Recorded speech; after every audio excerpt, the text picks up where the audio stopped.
পৃথিবীতে প্রথম ব্লেড যখন আবিষ্কার হয় তখনকার সেই ডিজাইন আজ পর্যন্ত অক্ষত রয়ে গেছে।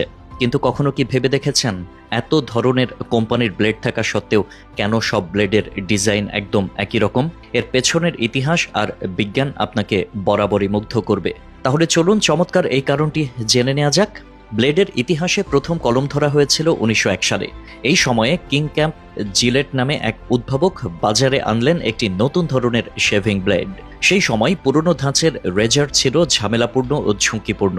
জিলেট এই সমস্যার সমাধান দিতে তৈরি করলেন এমন একটি রেজার যার ব্লেড ছিল পাতলা, ধারালো এবং সবচেয়ে গুরুত্বপূর্ণ একবার ব্যবহারের পর ফেলে দেওয়া যেত।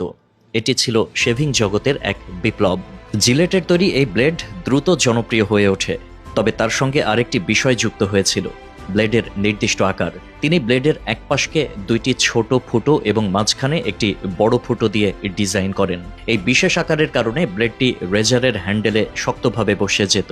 সেই সময় এটি ছিল খুবই কার্যকর এবং ব্যবহারকারীদের জন্য সুবিধাজনক। কিন্তু আসল মজাটা হলো এই ডিজাইনটি এতটাই সফল হয়ে ওঠে যে পরবর্তীতে সব কোম্পানি এই ডিজাইন অনুসরণ করতে শুরু করে।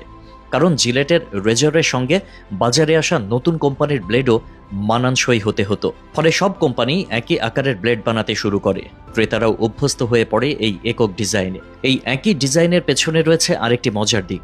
যখন বিভিন্ন কোম্পানি নিজেদের ব্র্যান্ডের ব্লেড তৈরি করতে থাকে, তখন তারা বুঝতে পারে বাজারের প্রতিযোগিতায় টিকে থাকতে হলে তাদেরও এই ডিজাইন অনুসরণ করতে হবে। এর ফলে একে একে সব কোম্পানি একই আকৃতির ব্লেড তৈরি করতে বাধ্য হয়। একই আকারের ব্লেড থাকার সুবিধাও রয়েছে।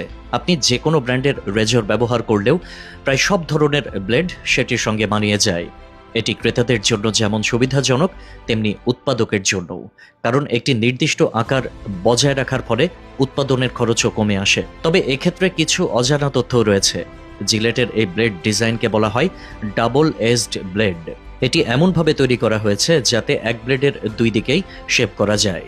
এছাড়া এর ধারালো প্রান্ত এবং সঠিক ব্যাসার্ধ একে শেভিংয়ের জন্য আদর্শ করে তুলেছে। অবশ্য সময়ের সঙ্গে সঙ্গে রেজর এবং ব্লেডের নকশায় পরিবর্তন এসেছে। এখন বাজারে পাওয়া যায় একাধিক ব্লেডযুক্ত কার্তুজ রেজর। তবুও পুরনো ধাঁচের ডাবল এজ ব্লেডের কদর এখনও কমেনি। অনেকে মনে করেন এই ধরনের ব্লেডে শেভ করা ত্বকের জন্য আরও নিরাপদ এবং পরিষ্কার। আবার একক আকারের ব্লেড শুধু শেভিংয়ের মধ্যেই সীমাবদ্ধ নয়, শিল্পক্ষেত্রেও এই ব্লেড ব্যবহৃত হয়। কাগজ কাটার মেশিন থেকে শুরু করে মেটাল ফিনিশিং কাজেও এটি ব্যবহৃত হয়। একই আকারের কারণে একে যে কোনো মেশিনে সহজেই বসানো যায়। জিলেটের শুরু করা এই ডিজাইন আজ এক ধরনের শিল্প মানদণ্ডে পরিণত হয়েছে। এটি কেবল একটি প্রয়োজনীয় জিনিস নয়, এটি একটি ঐতিহ্য। প্রতিদিন কোটি কোটি মানুষ এই ব্লেড ব্যবহার করলেও এর ইতিহাস এবং গুরুত্ব